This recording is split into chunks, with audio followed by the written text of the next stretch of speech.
Coffee with கடவுள் இனி எல்லா நாளும் இனிய நாளே 3 பக்தி தொடர்கள் எளிய தமிழில் தினமும் காலை 6 மணி முதல் 9 மணி வரை காண தவறாதீர்கள். உங்கள் தந்திவன் தொலைக்காட்சியில்.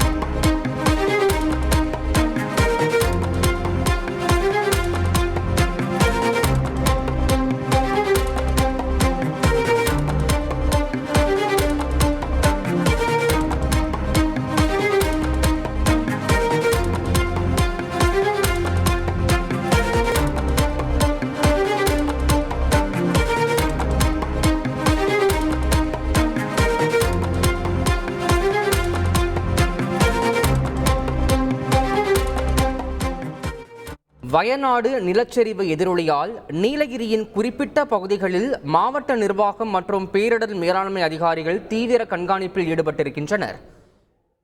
இது தொடர்பான கூடுதல் விவரங்களை வழங்குவதற்காக இணைகிறார் எமது செய்தியாளர் சதீஷ்மணி. தற்போது நீலகிரியை பொறுத்தவரையும் எந்தெந்த பகுதிகளில் அதிகாரிகள் கண்காணித்து வருகிறார்கள், குறிப்பா எந்த மாதிரியான முன்னெச்சரிக்கை நடவடிக்கைகள் அங்கு எடுக்கப்பட்டு வருகின்றன? முழு விவரம் சதீஷ்மணி.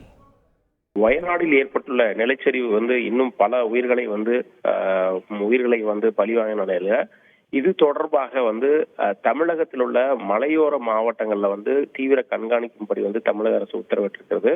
இந்த நிலையில மேற்கு தொடர்ச்சி மலையில அமைந்துள்ள நீலகிரி மற்றும் கோவை மாவட்டங்கள்ல ஆரஞ்சு அலர்ட் ஏற்கனவே வானிலை மையம் கொடுத்ததை தொடர்ந்து முன்னெச்சரிக்கை நடவடிக்கையா இந்த 2 மாவட்டங்களுக்கும் தேசிய பேரிடர் மீட்பு குழுவினர் அனுப்பி வைக்கப்பட்டனர். இந்த நிலையில நீலகிரி மாவட்டத்துல மாவட்ட ஆட்சியர், அதே போல மாவட்ட நிர்வாகம், பேரிடர் மீட்பு குழுவினர் ஆகியோர் இன்று காலையில இருந்து அந்த மாவட்டத்துல முன்னெச்சரிக்கையாக பல்வேறு நடவடிக்கைகளை எடுத்துட்டு வர்றாங்க. இதுல ஏற்கனவே காலையில கிட்டத்தட்ட ஒரு 20 வீடுகள் வெடிப்புகள் மிகுந்து கீழே பள்ளத்துல இறங்கி இருந்த வீட்டுல உள்ளவங்கலாம் அவங்கெல்லாம் முகாம்களை தங்க வைக்க ஏற்பாடு செய்யப்பட்டது. இதனை தொடர்ந்து நடுவட்டம் பகுதி உள்ள இந்திரா நகர், அதே போல பெரியார் மார்க்கெட் உள்ளிட்ட இடங்கள்ல அங்க இருக்கக்கூடிய மக்கள் சுமார் கிட்டத்தட்ட ஒரு 50 வீடுகள்ல இருக்கக்கூடிய மக்களை இரவு நேரங்கள்ல நீங்க தங்கி இருக்க வேண்டாம், நீங்க முகாம்கள்ல தங்கிருங்க அப்படின்னு அறிவுறுத்திருக்கிறாங்க.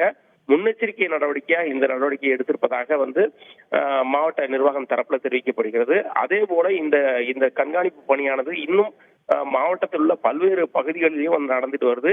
ஏனென்றால் அந்த பகுதிகளில் இரவு நேரத்துல ஏற்கனவே வயநாட்டுல நிலச்சரிவு ஏற்பட்டதை தொடர்ந்து முன்னெச்சரிக்கை நடவடிக்கையா இரவு நேரத்துல இந்த வீடுகள்ல தங்க வேண்டாம், அது மிகுந்த ஒரு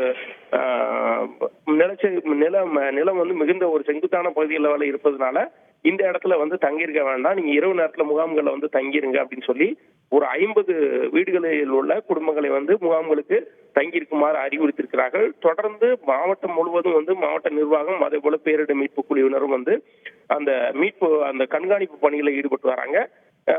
ஏற்கனவே வானிலை மையம் ஆரஞ்சு அலர்ட் கொடுத்திருப்பதனால அதிக மழை பெய்தால் எந்த இடத்துல பாதிப்பு ஏற்படக்கூடும் என்பதை கண்காணித்து இந்த முன்னெச்சரிக்கை நடவடிக்கை எடுக்கப்பட்டு வருவதாக தகவல் தெரிவிக்கப்படுகிறது.